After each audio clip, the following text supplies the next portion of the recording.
Whether you are partially or completely awake, you've heard the term New World Order. It is a term used to describe the many different aspects of our world.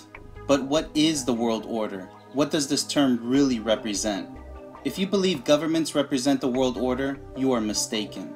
The world order is a worldwide shadow government operating from behind the scenes. The world order controls all governments just as much as they control the entire world. Everyone, including world governments, are all puppets of the world order. As an Army veteran who served in Iraq and Afghanistan, I grew up within the government's Department of Defense. I lived on military installations more than half of my life. Our government and military are mostly composed of innocent people like you and I. It is only within the highest ranks where we begin to find connections to the world order. Many partial truthers are unaware that the founding fathers of the United States were all Freemasons.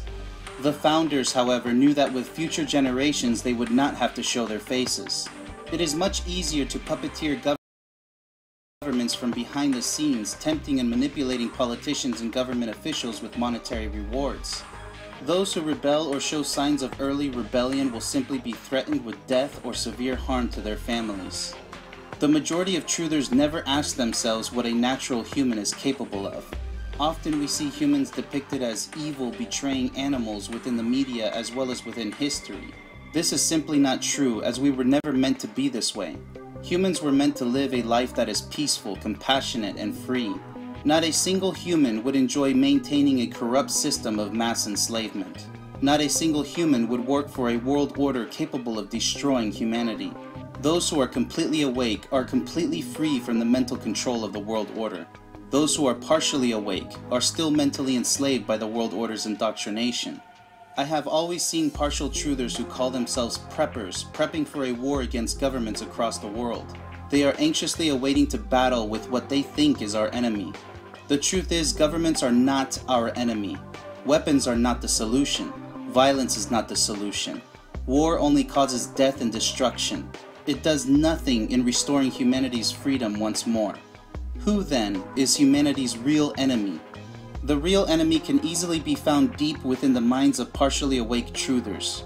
The real enemy is the partial indoctrination which continues to dominate the truth community. The real enemy are the violent thoughts, doubts, negativity, and mental enslavement within societies. If you are a religious person of supposed faith, you are not free and are mentally enslaved. If you are scientifically, politically, historically, or behaviorally indoctrinated, you are not free. How then can one win a war against their own government, then call themselves free? The only reality that would occur post-war will be that of a new government by the people.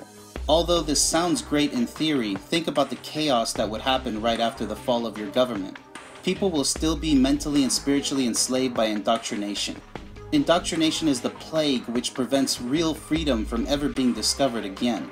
No amount of weapons and ammunition can remove indoctrination from your mind. Freedom won through war only creates future war, as an indoctrinated anarchy would be created. This indoctrinated anarchy would be composed of religious Christian extremists, putting to death anyone who does not believe in their evil imaginary God. This indoctrinated anarchy would be made up of scientific extremists, arguing the need to poison everyone with vaccines in order to survive. The hatred between genders would continue as they both struggle for power, creating violent factions. Weapons would be sought after, with hundreds and thousands of rounds of ammunition. Gangs, racists, rapists, and other criminals would have their opportunity to commit crime freely.